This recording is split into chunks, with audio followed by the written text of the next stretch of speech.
Bon les gars, on a mis les LED rouges. Il se passe un truc sérieux là. Il se passe des bails sombres.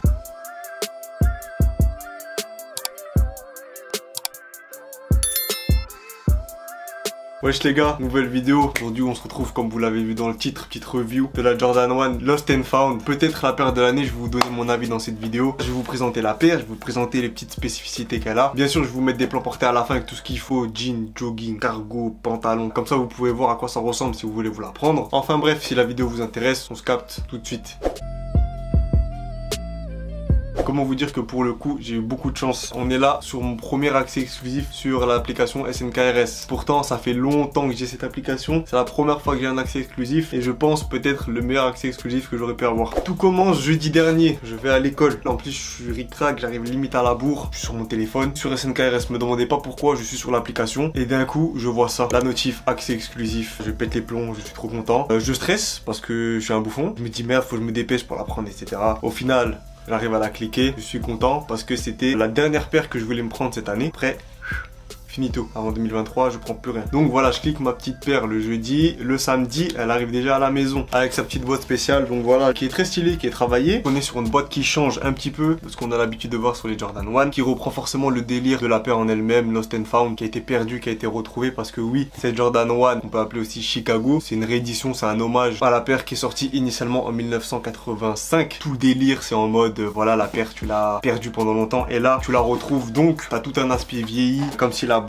elle était un peu abîmée, etc. T'as même un petit stickers devant avec marqué sale. Si ça coûtait vraiment 64 $, c'était nimp. Je lui ai sorti quand même une box de Jordan 1 classique. Vous voyez que c'est pas pareil. Ça reprend le même bas là. Cette partie ici c'est quasiment la même chose sauf avec le petit aspect vieilli, mais le capuchon il est différent. Bref, je voulais juste vous montrer ça. Donc voilà, tu retrouves vraiment le délire un peu vintage sur la boîte. Quand tu ouvres, tu tombes d'abord sur un papier spécial qui ressemble au catalogue qu'il y avait à l'ancienne quand tu voulais chercher tes habits là. Vous savez, la Redoute, tout ça là, 3 Suisses. Les bails comme ça ressemble à ça mais écrit version américaine. T'as des paires de Jordan, t'as des sapes et tout. Bref, je pense que vous avez capté le délire. Et puis, ils ont poussé le bail jusqu'au bout avec cette petite fausse facture, on va dire, avec marqué la date de l'achat 1986, les fous. Air Jordan Basketball Shoes, payé cash, final sale, dernière vente, je pense en référence au petit revendeur là. Enfin bref, le petit clin d'œil comme ça, c'est grave stylé. Mais nous, ce qui nous intéresse, c'est ce qu'il y a dans la boîte. Aïe, aïe, aïe, aïe.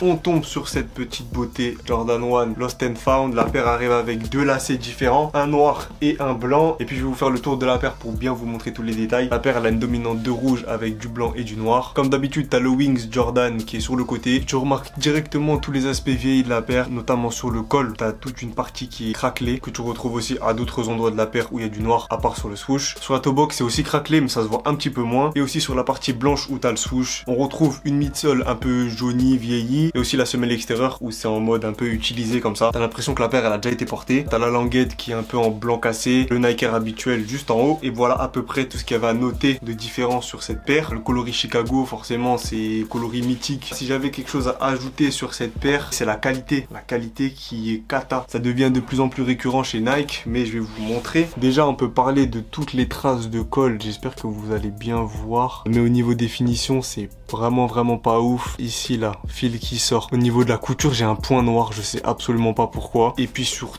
tout le tour de la paire, j'ai des points de colle. Je sais pas si ça se verra forcément à la vidéo, mais t'as des imperfections quasiment partout. Genre là, t'as un trait blanc. Je sais pas pourquoi il est là, celui-là. Puis il y a un fil qui est rouge. Pourquoi il est rouge alors que tous les fils sont blancs?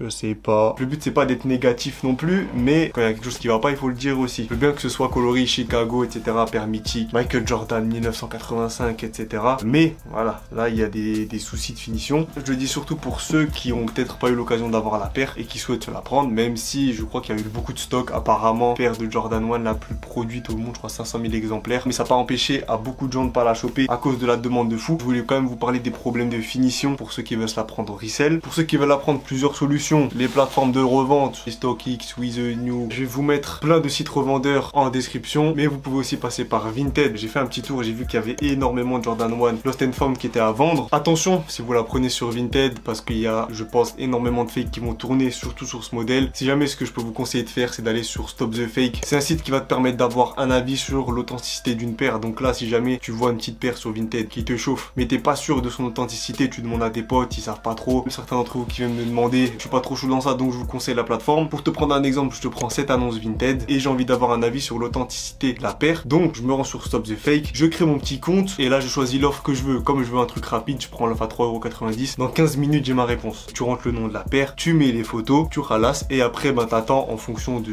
l'offre que tu as pris. Moi c'est 15 minutes. Donc là ce qu'on va faire, c'est qu'on va attendre le temps de recevoir le mail qui va nous dire si c'est bon ou si c'est pas bon. Et puis on se retrouve juste après pour la réponse et les plans portés.